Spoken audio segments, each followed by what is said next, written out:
বছরের ন্যায় আমাদের এখানে বাসের সুবিধা হয়।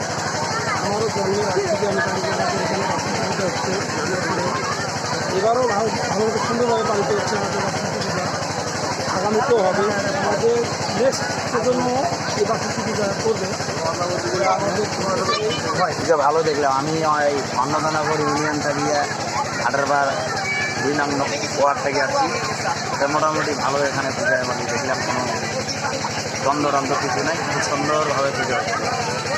বাসন্তী পূজা, এটা হচ্ছে শ্রী শ্রী বাসন্তী পূজা। এটা প্রতি বছর হয়ে থাকে এবং এটা বাধ্যতা আমল থেকে আমরা করে আসতেছি এবং আমরা প্রতি বছর আমরা এই পূজাটা সুন্দরভাবে উদযাপন করতে আসছি।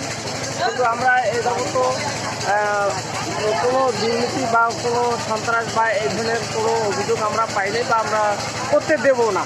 কিন্তু আমরা সবাই সচেতন ব্যক্তি লোক, এই কারণে আমরা এই পূজা আমরা প্রতি বছর করে থাকি।